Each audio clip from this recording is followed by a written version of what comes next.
Olá, meu querido e amado irmão e irmã em Cristo Jesus.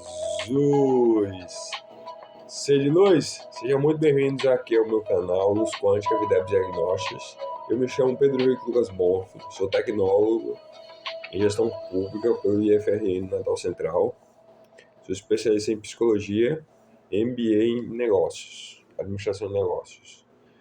Vou trabalhar aqui com vocês um tema complexo demais, mas importante, que é sobre o manejo da clínica e a estrutura do sujeito, do ego,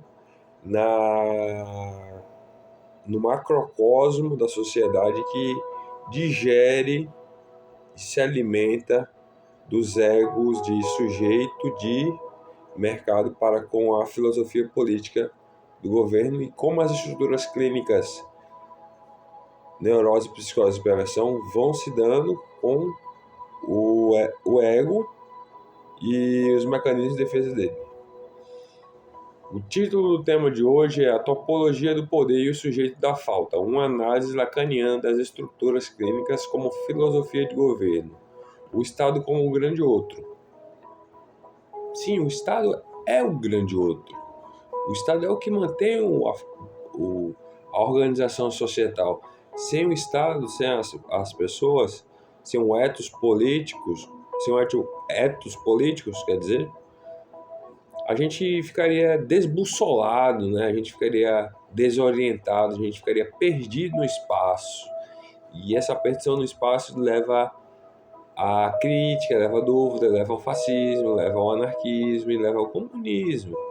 Que hoje em dia é tão, já sem máscaras, então, é patente na sociedade, latente, que exige um batente para que a gente possa combater o mal das potestades satânicas que sobrevoam no ar e que querem te tragar para o nonsense da massa. Na filosofia de governo, o Estado ocupa o lugar do outro lacaniano, o tesouro dos significantes e o garantidor da lei. E o que é a lei em Lacan? A lei Lacan é o nome do pai, do discurso do mestre, discurso do analista, discurso da estética, discurso universitário, discurso capitalista. O mestre é você mesmo. Não há uma relação entre você e o grande outro, o Estado. Porque em tempos contemporâneos o Estado se dissolveu nos estados de eu, no estado de eu. A gente representa o Estado. Eu, como formado, eu tenho que garantir para você essa aula com impessoalidade e clareza profunda de que você pode ir mais longe se buscar os seus direitos lendo a Constituição Federal ou procurando um advogado. A eficácia de um governo depende de como o sujeito se aliena, se separa desse outro. Se o Estado se apresenta como completo, sem falta, ele flerta com o totalitarismo. Sim, vivemos em tempos totalitários, porque o anarcocomunismo dissolveu o grande outro que Lacan tinha anteriormente, que era o outro da figura paterna na fase na terceira infância, no terceiro tempo, do que chamamos de massificação, da massificação da noética e da noosfera, a individualização. E essa individualização em tempos capitalísticos modernos é que foi invertida a jogada e a gente foi ficando seduzido por esse grande outro do Estado e ao mesmo tempo um cego de paixão que não sabe como trabalhar,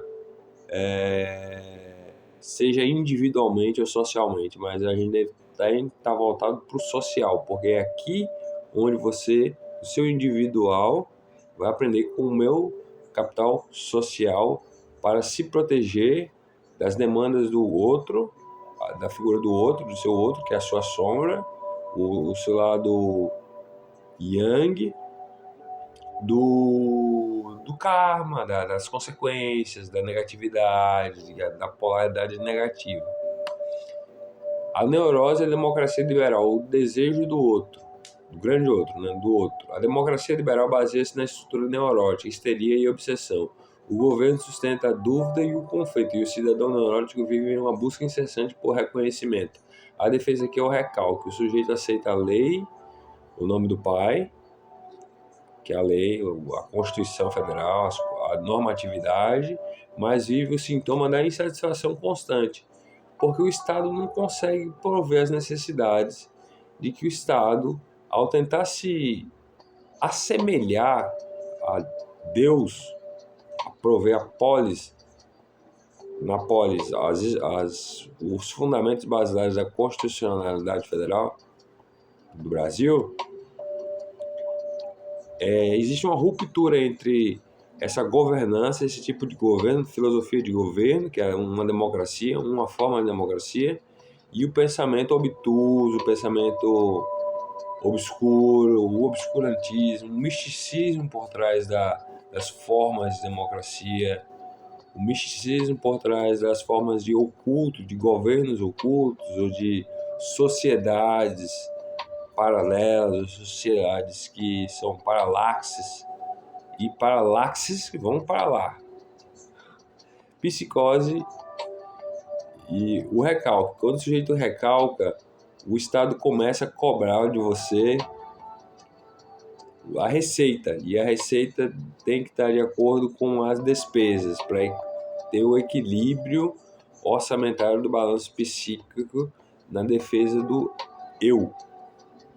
Psicose e o totalitarismo, a foraclusão da lei. Em governos totalitários ocorre uma foraclusão do limite simbólico, que é o ego.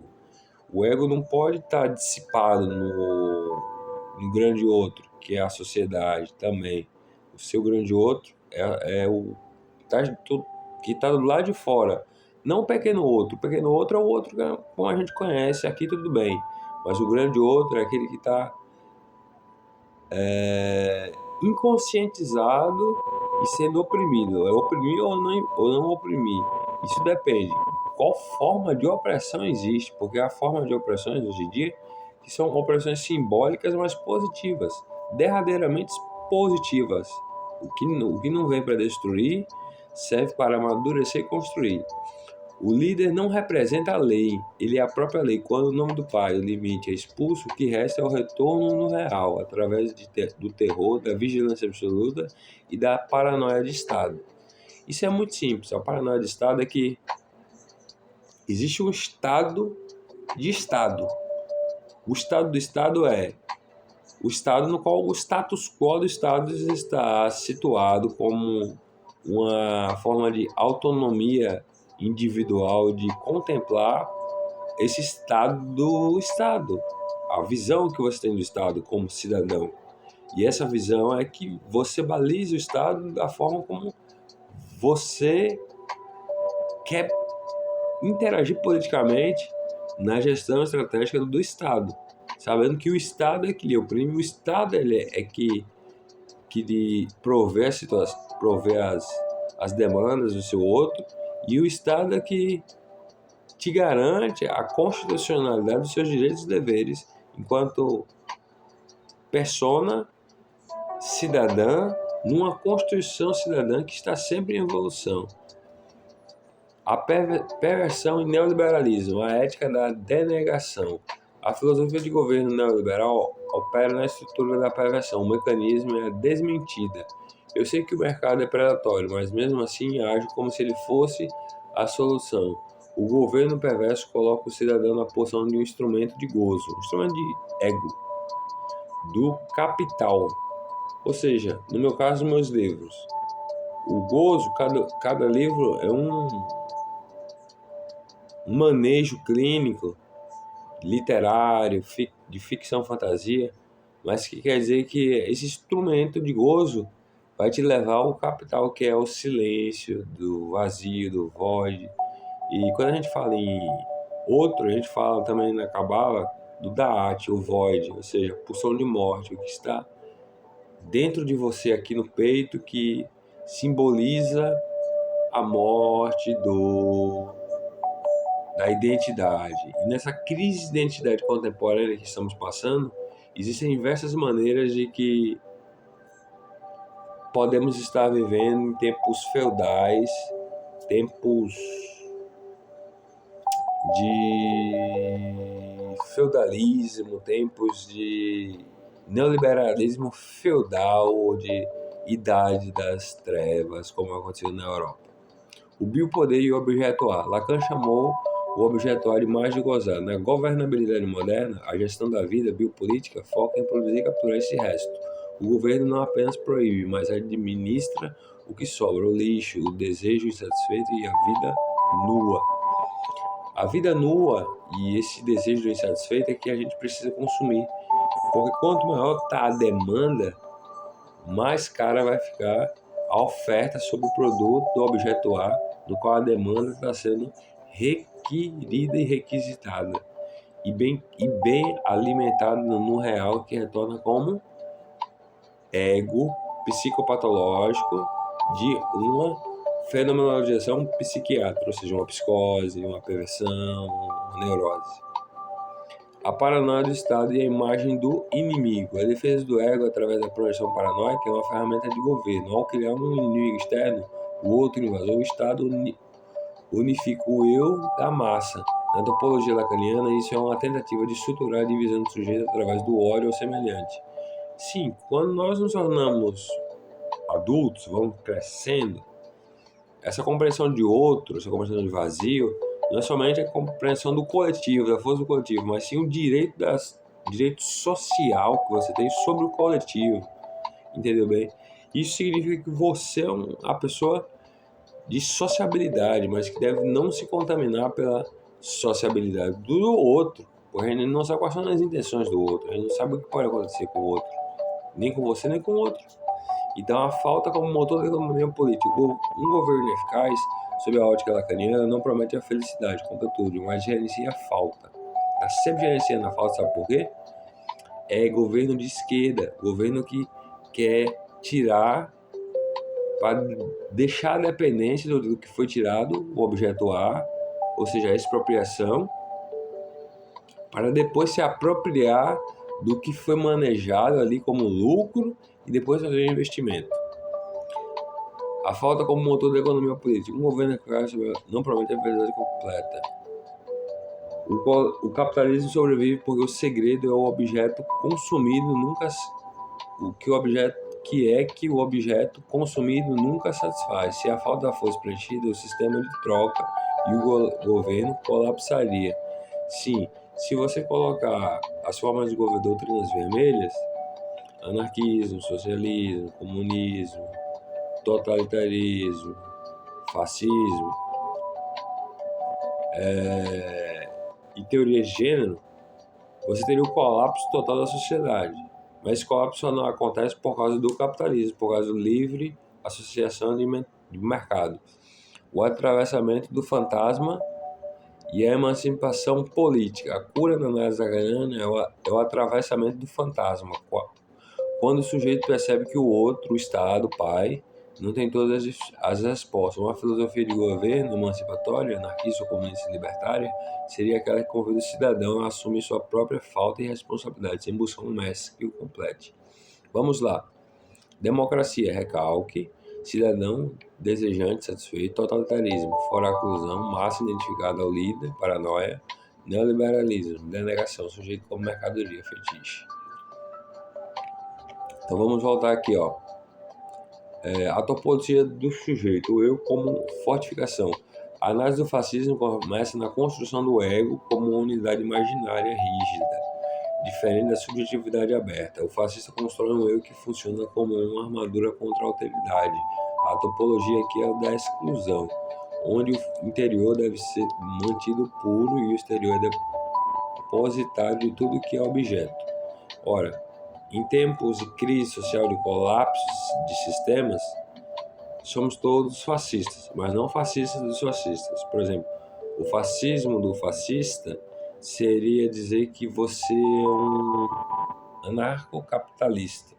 E o fascismo moderno é que a gente não tem a noção de que somos aquilo que nós projetamos em congruência e conformidade societal do ethos político, ou seja, a manutenção do dever do superego, o que é moral, do que é imoral, ou seja, do absoluto hegeliano, o pai, a mente, governa aquilo que está ao seu alcance para digerir as fenomenologias de guerra de classes. O recalque e a promessa da ordem neurótica. Na neurose, o sujeito lida com a lei através do recalque. O fascismo seduz o neurótico a oferecer um grandioso líder ao Estado, que promete restaurar a ordem e eliminar a angústia da escolha.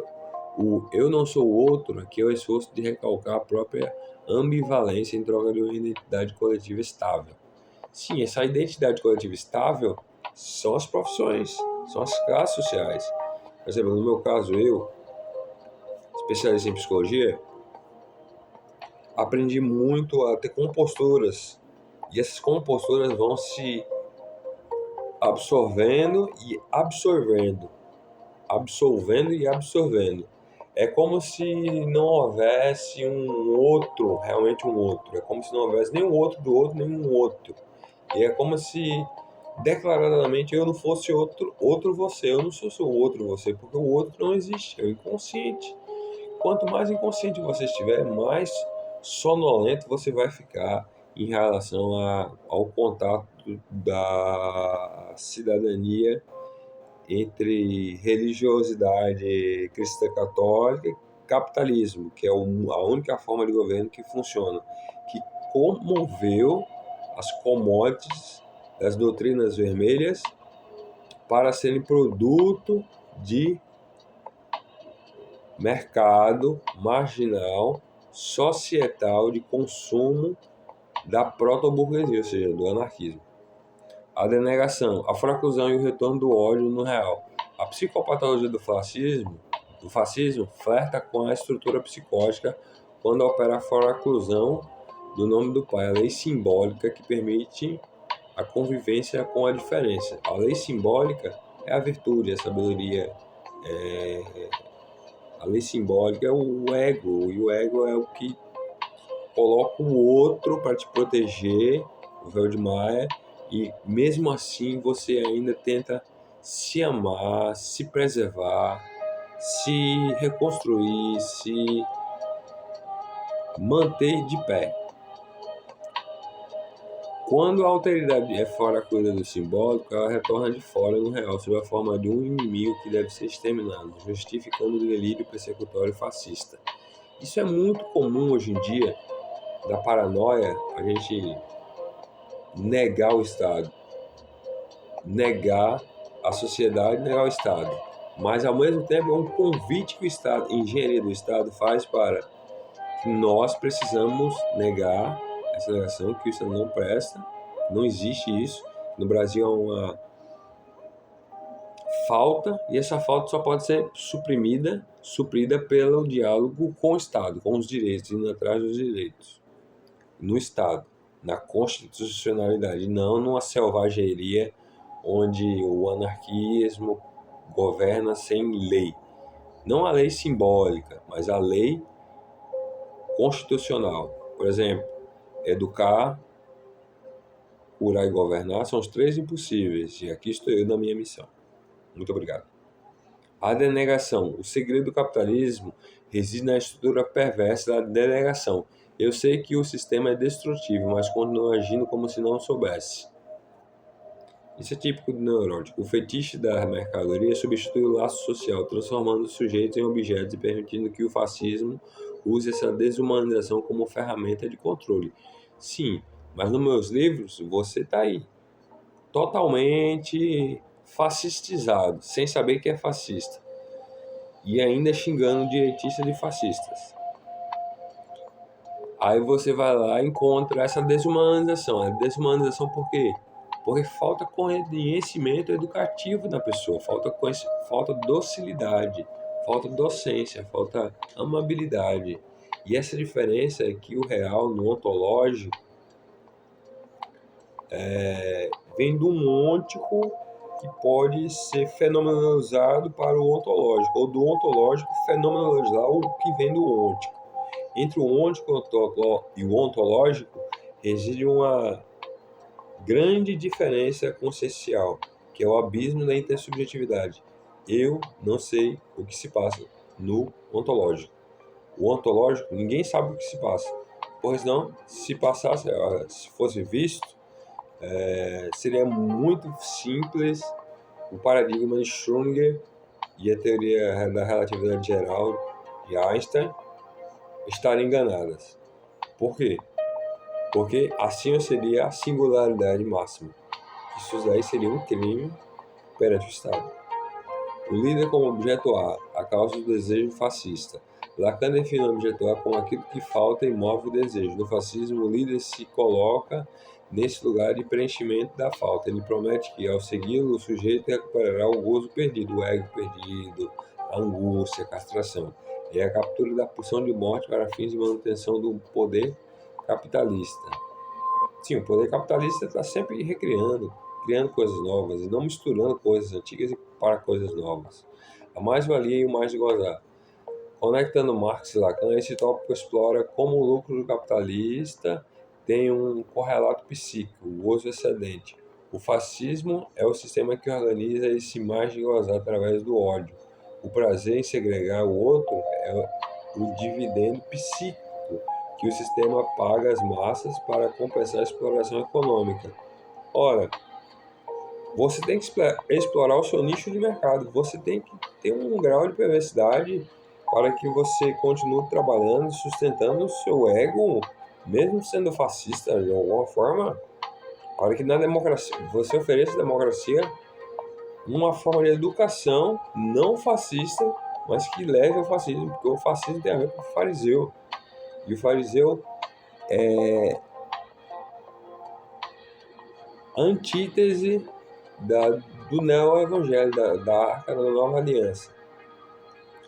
Porque se você for misturar religião, Deus, amor, essas coisas, e trabalho, você não pode confundi-los. Você criaria um sistema de utopia social de fantasia. Dialética comunista, o outro como espelho da classe. Diferente da exclusão fascista, o comunismo busca identificação horizontal.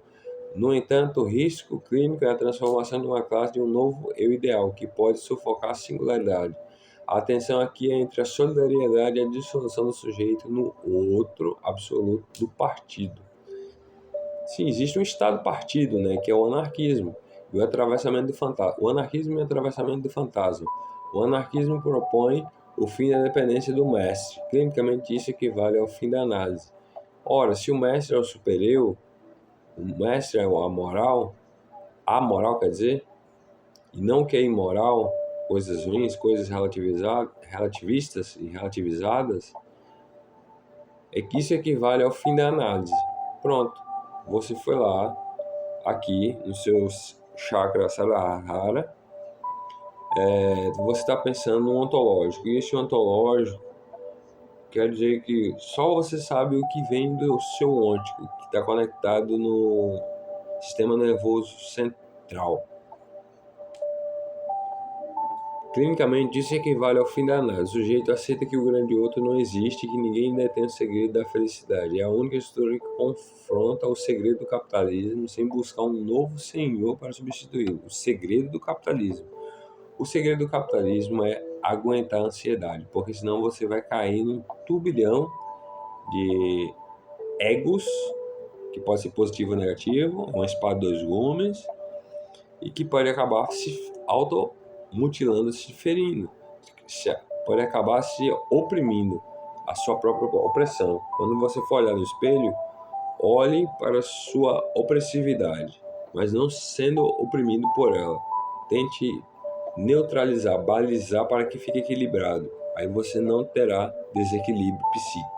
Você estará curado definitivamente, através da atenção correta, de acordo com o budismo, de acordo com o cristianismo, de acordo com qualquer religião.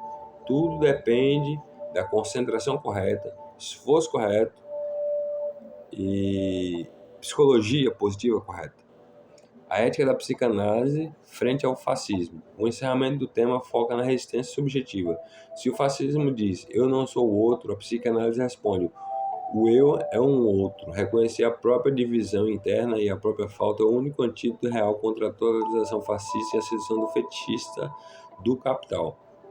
Bem, nos meus livros eu trato muito bem sobre o que é fetiche e eu, como capitalista, tenho que garantir para você que com o meu livro você vai estar numa produção que você vai se produzir, que você vai angariar, que você vai conquistar, que você conquistou.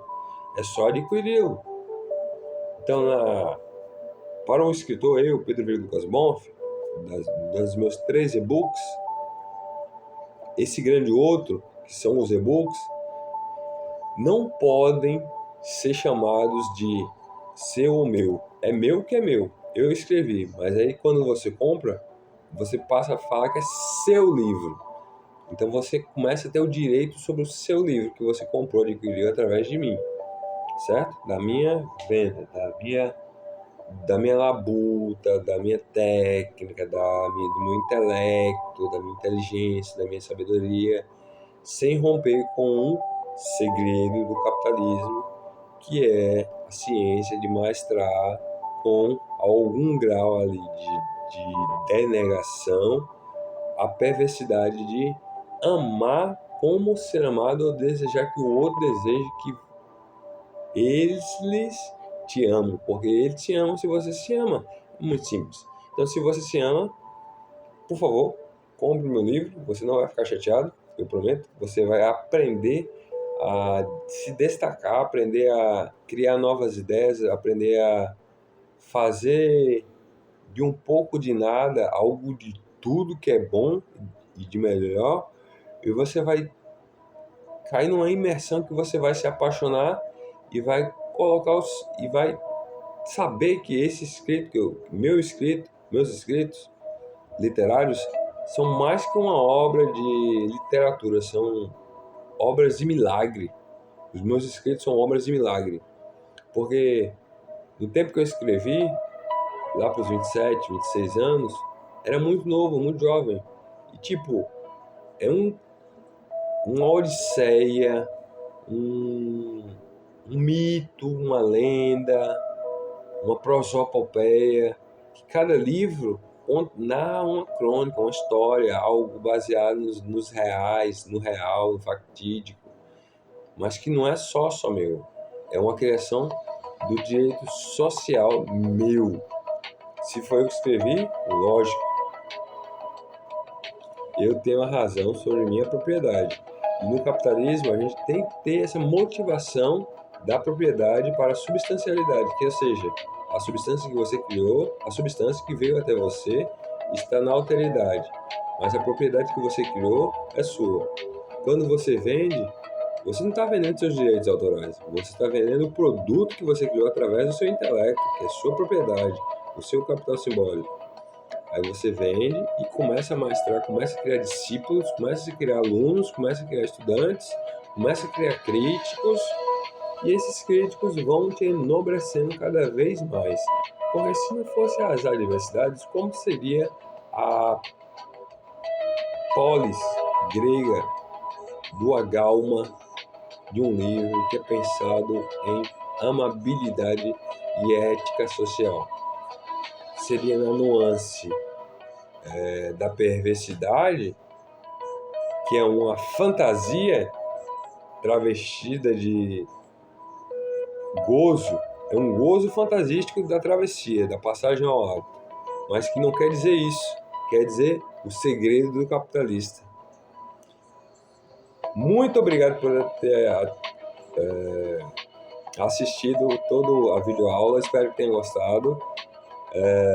Continuo sendo lacaniano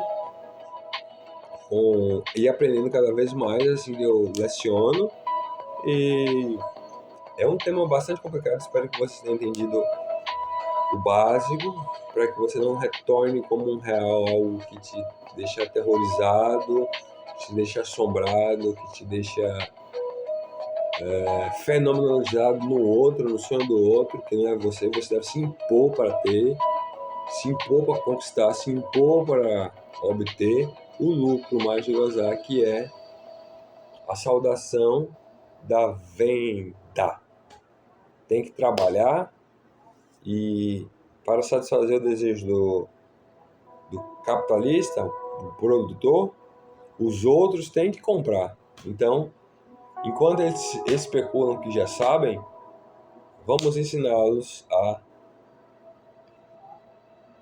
honrar o trabalho do intelectual. Sabe como? Comprando meu livro, porque é uma fonte inesgotável de capital.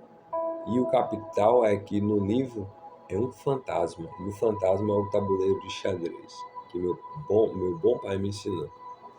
Tá certo? Muito obrigado, fiquem com Deus e até a próxima. Tchau, Mr. Luz. Valeu por ter assistido. Clica aí no botãozinho like, comenta, compartilha e vamos dialogar mais. Qualquer dúvida, só me perguntar que eu respondo na hora.